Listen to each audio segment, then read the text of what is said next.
కనుక చూడు సకల జనుల సమ్మె చూడు కళాకారుల పాటలో కదిలేటి దూముదాము చూడు కడుపులున్నా పిండం అడిగింది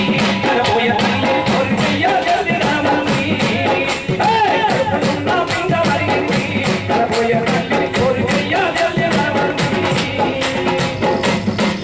కడుపులున్నా పిల్లలు తల్లి పొత్తి కడుపులను తన్నుకొని బయటకు వస్తున్నారన్నటువంటి సందర్భాన్ని సకల జనుల సమయం ఎత్తి చూపింది. కాబట్టి దయచేసి ఎవరన్నా మనకు ఎక్కడ కూడా మనం ఏదో అనే పరిస్థితిలో కూడా ఎవరు కూడా మాట్లాడుకోవద్దు. మనం చేసిన ఉద్యమ పోరాటాలన్నీ కూడా విజయాన్ని సాధించినాయి.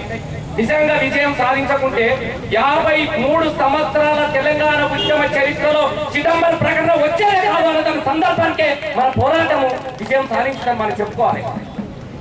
ఆ ప్రకటన వెనుకపోదు, దాన్ని మళ్ళీ తిరిగి తెచ్చుకునేటువంటి గొప్ప ఉద్యమ స్ఫూర్తి కూడా మనలో ఉంది. కాబట్టి ఇక నుంచి ఇందాక అన్నాడు ఆంధ్రుల మీద పాఠాలు బందన్నాడు. వాస్తవమే. ఎందుకు పాడారు ఆంధ్రుల మీద?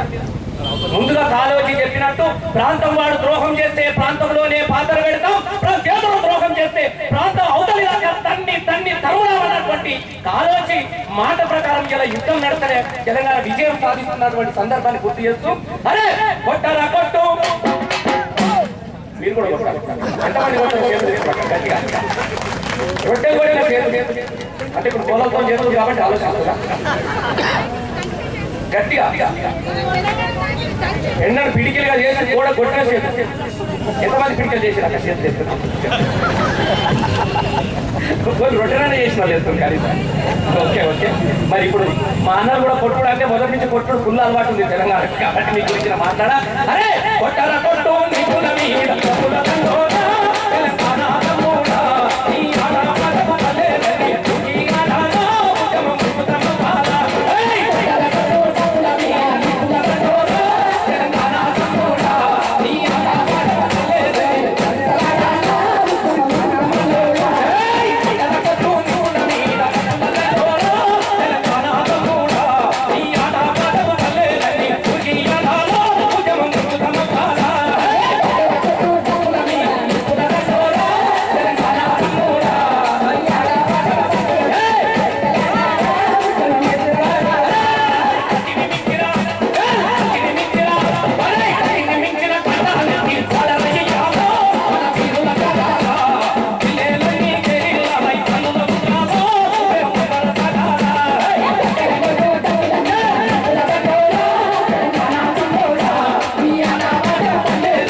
అరే ఢిల్లీకి లొల్లి ఢిల్లీకి లొల్లి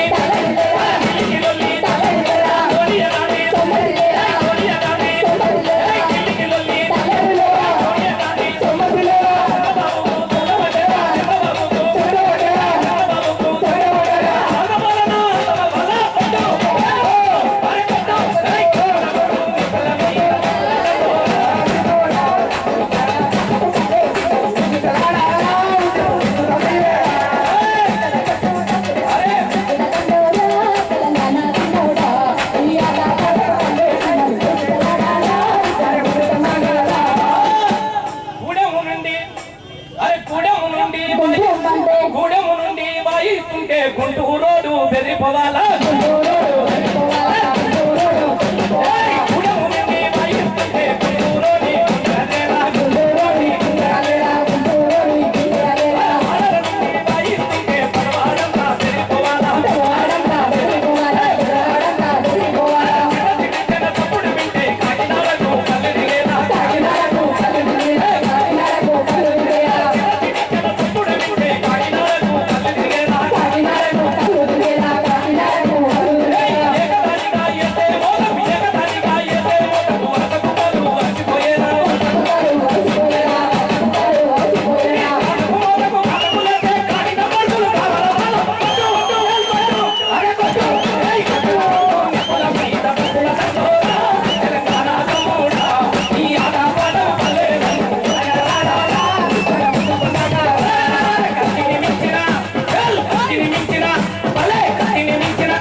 ఏం రావాలి? చట్టం ముట్టాలి. అసెంబ్లీలో అడుగు చేసే నేతల చేతికి ఆటం వచ్చేలా. తెలంగాణకు అడ్డం తిరిగే కళ్ళకు వంటల రోగం వచ్చేలా. అడ్డం తిరిగే కళ్ళకు చెదలు రోగం వచ్చేలా. రక్తపంటపై రాగం తీసే ముఖ్యమంత్రికి ఏం కావాలి? ఏం కావాలన్నా? అన్నాడంటే మళ్ళా వాడు తెలంగాణ వస్తాడు కదా. అరే రక్తపంటపై రాగం తీసే ముఖ్యమంత్రికి ముఖ్యమంత్రి.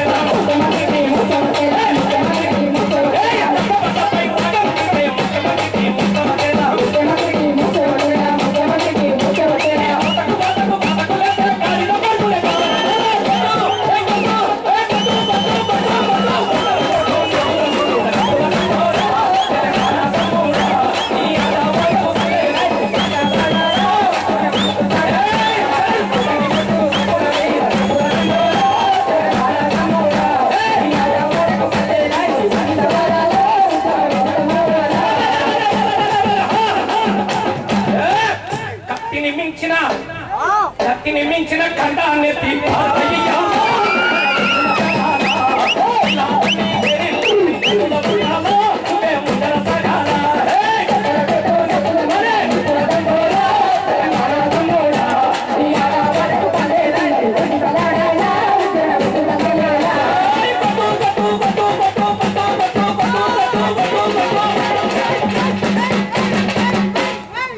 కొడతారా?